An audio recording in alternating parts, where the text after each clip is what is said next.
In our day-to-day life, we are presented with many occasions where we have to do mathematical calculations. For example, you are in a bookstore and the bookkeeper tells you that the cost of 5 pens is 100 rupees, and then you have to calculate the cost of 1 pen. Or you go to a grocery store and you need to buy 300 grams of sugar.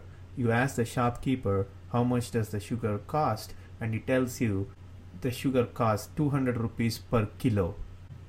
So how do you calculate the cost of sugar for 300 grams? So these are the types of problems that can be easily solved by using linear equations.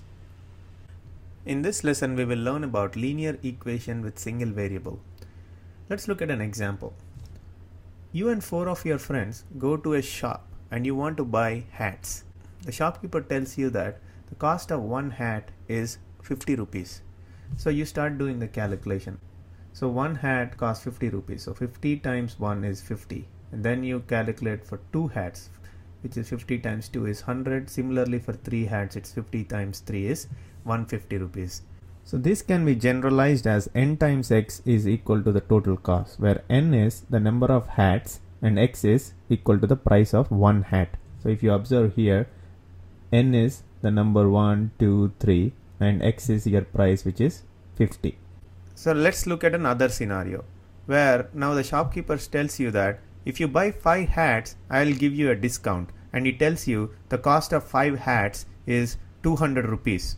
You have to now figure out if indeed this is a discount, or like are you getting a better price by buying 5 hats in bulk instead of individual hats.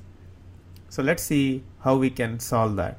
So we know that n times x is equal to total cost. So in this scenario, we know that there are 5 hats. So it is 5 times x is equal to 200, where 200 is the total cost of the 5 hats. So this can also be written as 5x minus 200 is equal to 0. You brought the RHS to the left hand side. So it will become minus, and you write it as 5x minus 200 is equal to 0. So if you observe, this is in the form of ax plus b equal to 0, where a is 5 and b is minus 200. So this can also be written as x equal to minus b by a. So this equation that you see here is called a general form of a linear equation with single variable, which is ax plus b equal to 0. And this equation will have only one solution. As you see, x equal to minus b by a. If you remember from the zeros of the polynomial lecture, that we calculated the zero of a linear polynomial in a similar way. So over here, there is only one solution that satisfies this equation, that is x equal to minus b by a. Let's try to solve for x in this scenario. Over here we know 5x is equal to 200. So that is x is equal to 200 by 5, which is x equal to 40. So what are we saying?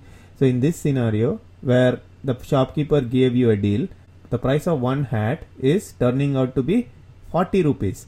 Whereas in your first case where he said each hat is 50 rupees, the price of the hat is 50 rupees. So x equal to 50 in the first case and x equal to 40 in the second case. So indeed, by buying 5 hats, you are getting a better price. So in the first case, if all 5 of your friends bought the hats individually, the total cost of the hats would have been 5 times 50, which is 250 rupees.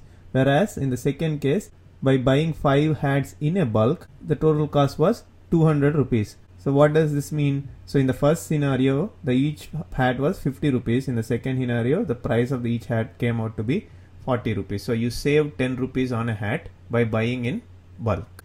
So in this way, you can apply linear equations to solve mathematical calculations in real life. In the next lesson, we will look at linear equations with two variables.